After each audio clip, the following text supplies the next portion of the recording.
Please call the medic, this beat came to me on a stretcher. In the lab, I step to the mic and feel like I'm Dexter. I'm a man, dark world, but I'm still shining like treasure. Yeah, I got joy like ha ha ha. Wait, and I can't wear smiles, that's fake. Then I'm between love and strong. Hate clock says no time for mistakes. Ring the alarm, sirens go off, but I'm calm. My life resides in his palm. Submit to my pops, respect for my mom. Honor them both, so my life will be long. Third time, get the charm of the third strike. Had to. What's going on, guys? Welcome to Trucking with Ole Snapper. And this is your boy, the voice of Ole Snapper. Going to do a review on the company that I worked for when I was home. It's a company local there to Southeast Texas. They're located actually in Inez, and it's Dalton Trucking and Crane. Dalton Trucking and Crane is owned by Kyle Dalton, and I think his dad has some play in it. I'm not sure how all that works. I tried to get him to do a recorded phone call, but he don't like his voice on record, which I can understand. I get that. Plus, you never know what kind of question you're going to get hit sideways with, so. But he had offered to get Brisket or one of the other guys in the office to do it, and I didn't want to put him on the spot. But Kyle's a really good dude, man. I got a lot of respect for this guy. But we get into my time there, both the good and the bad. Gonna put it all out there, just like I do about any company. If you're interested in this company, I'm gonna tell you how you can get a hold of them, what area you need to live in order to be successful there, and all that kind of stuff. I will say right off the rip that if you've never hauled oversized, or you've never ran oil field, or you've never hauled counterweights, it's not a big deal. They will train you. They have no problem training you. The guys that work there are awesome. Everybody I worked with other than one was freaking awesome. There's only one guy I worked with that I really didn't care for. All the rest of them, I liked them. They were good dudes, man. Solid, good, solid people. The people in the office, solid people. They'll work with you. They're just a really good group of guys, man. But anyway, let's get into the company. They do oil field service. They also do like crane. Anytime someone needs a crane, they have several different size cranes. And sometimes as a driver, you'll haul counterweights, which are the counterweights for the crane. They'll come in 1, 2, or 3 trailers. And sometimes you'll haul a step deck or RGN or something like that. You may haul pipe. You might haul equipment. You may haul something that's just oil field related, maybe a pump or a cooler. Coolers come in several different sizes, so that's the type of work that they do. Now, starting out as a driver, they pay between $21 and $23, depending on your experience, which I know some of y'all out there might live in other parts of the country where the pay's higher. You live up in Houston, the pay's higher. Live in Dallas, the pay's probably higher. But for that area, yes, it is very doable. One of the highest paying trucking jobs you can have in that area. Okay, if you wanted to get off the road, move down there, get a job, and wondered if you were going to survive or not, you could very easily survive in that area on that pay scale. All right. Now, here's the thing too. If you wanted to make more money there, it wouldn't be hard to do, because you can do things like learning other equipment. He's got pole trucks. Those guys make more money. He's got, if you want to be a rigger for a crane, I think they pay a little bit more for that. If you want to get into hauling some of the larger stuff, you'll make a little bit more money. He's got, so there's options. There's different things you can do. And the hours can slow down if the oil field slows down, but for the most part, it's pretty limitless. You can get a lot of hours out there. He also gives you a company credit card. So like when you're out of town and you're going to stay the night in a hotel room, because they run day cabs. At the time when I was there, they only had one sleeper truck. But you'll get a hotel room. You just swipe the company credit card, get the hotel room, and then they give you some per diem on top of it. Now the per diem's only $20, but if you think about it, they're paying for the hotel room plus the per diem. I never had a hotel, I don't think, under $100.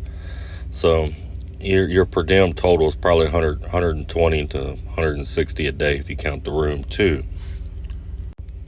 They treat their drivers with respect. Every time I went into the office, had to deal with anybody in the office, it was always, yes sir, how's it going?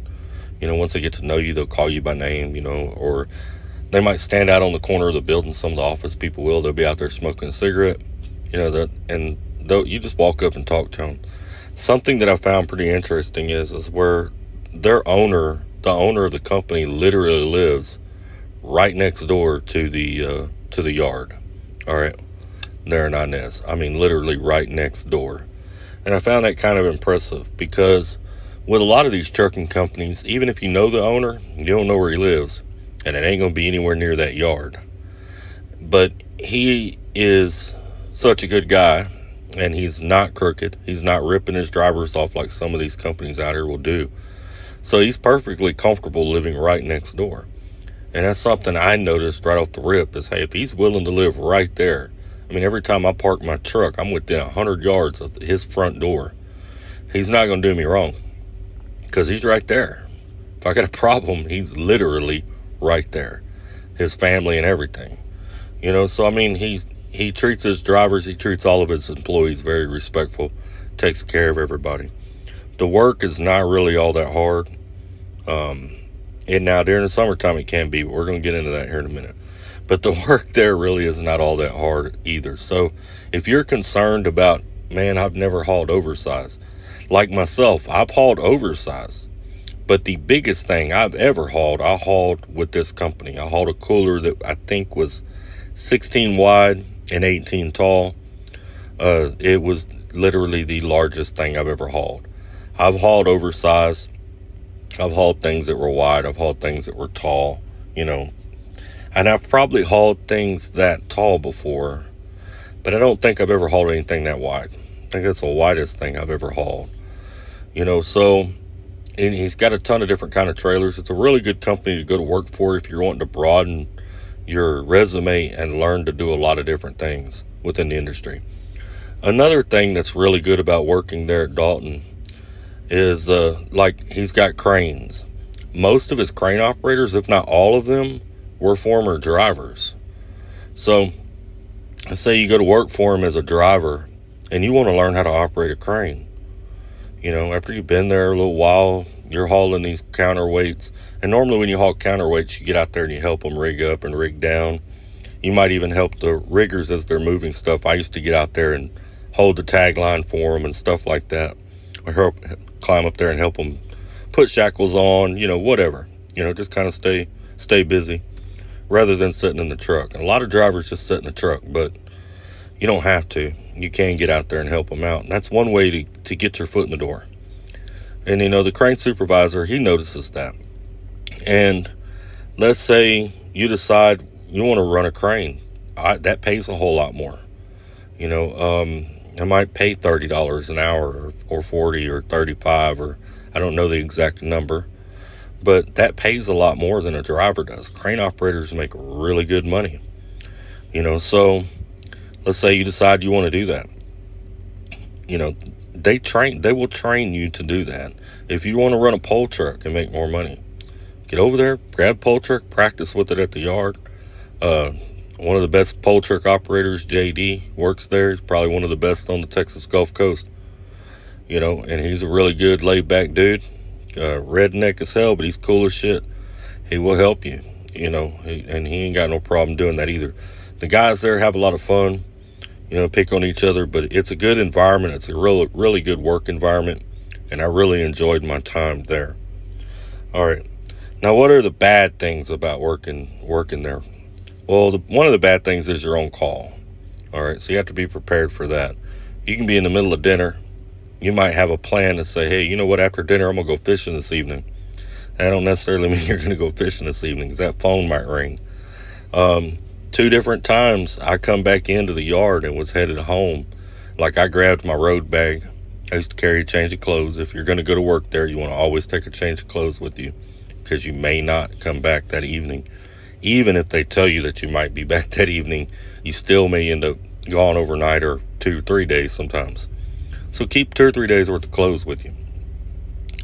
But 2 different times I was walking out to my car like I thought I was done. And here come Joey. I got used to it. When I seen Joey coming across the parking lot with that phone to his ear, you might as well just put your bag down, walk over and meet him, because he's got work for you. And you're going right back to work. And turned around, went, got right back in my truck and kept on working. So that's can be one of the downsides. Like if you're the type that wants to plan things out and you make a plan for the weekend, or you're going to go do this or going to go do that, may not necessarily work out for you working there. You may have a harder time doing that. Something else that can be a little bit difficult is sometimes they run out of chains and binders, because they'll normally leave them on some of their trailers. Like the counterweights will normally be, they'll leave chains and binders on there. Other drivers sometimes will rob them off a truck. Like if you're sick or you didn't work that day and they need a chain, they may go get it and then forget to put it back. And I'm gonna say forget to put it back at air quotes. They steal it. Be straight up, they steal it. So, and I noticed, like when I started, like I had to scrounge to get all the equipment and stuff I needed for my truck. And at one time somebody told me, they were like, hey, there's a pile of chains. It was somebody in the office. There's a pile of chains over in front of the Connex, man. Just go get you whatever you need. And I went over there, and that pile of chains was no good. There was nothing in there. There wasn't anything in there with 2 hooks on it. It was a lot of hook on one end, and somebody had robbed the good part of the chain, done cut it off, and all that. It was a pile that needed to go to the scrap yard, is what it was. Be cleaned up, but it was all right. That was a bad thing. So I mean, it's not perfect, but all in all, it was a great company. I had a great experience and a great time there. Now, why did Ole Snapper leave? Well, my mom had just passed away. I was under a lot of stress. I really didn't want to be at home, and I was having a hard time with the heat. I'm not allocated to the heat anymore like I used to be. I've been out here on the road, used to climate controlled cab for so long that I'm just not allocated to the heat, and the heat was kicking my butt. I mean, it was kicking my rear end, especially with the big heat wave we had this year. It was hurting me. There were guys twice my age running circles around me out there in that heat. There's a guy that works there by the name of Trey, really good dude, one of my favorite people over there, and he's had a heart attack, and he's up there. He's good, probably 15 years older than me. And he was working circles around me in the heat. And it was that day that I realized I ain't got it no more. I ain't got it like I used to have it. I ain't cut out for it no more. And I'm not the type that could just sit in my truck. I know the last day I worked, we went on a crane job, and I hauled two of the trailers over there. Another driver showed up with one. That other driver, I didn't see him get out of his truck till the very end. And I can't do that. That rigger and that crane operator were over there, and they were hooking up and setting that pump or whatever it was. And I went over there. I got a corner of it, just like the rigger got a corner of it, and we're going to get it set. And I'm sweating my butt off, about half dizzy, but we're going to get it done. And even when that driver came over, because he was the first one to grab his counterweights leaving, he still did not get out of the truck. Like, he backed up, we backed him up, he parked. He stayed inside that cab until we had his counterweights, or his counterweight over the trailer. Then he got out and climbed back there, chained it down. But I'm just not that way. I cannot sit in the truck and watch people work. It drives me insane. I did it one day with Pimp. Pimp's been around a long time though, man. Pimp can do things that other people can't do. But I did it one day with him, but it's very difficult for me to sit in the truck and watch people work. It's not in my nature, and they were like, well, just take a break when you need a break. Well, I'm gonna be taking a break every 10 minutes, so that's not gonna work. I'm gonna be plumb useless to you, and I just can't. I ain't the type to stand around with my hands in my pockets. I'm not the type that's gonna stand around and watch people work. But all in all, it's a really good company. I think even as a truck driver, which I believe is the lowest pay. No, they got Swampers. Swampers would make the lowest pay, and I don't know what Swampers make.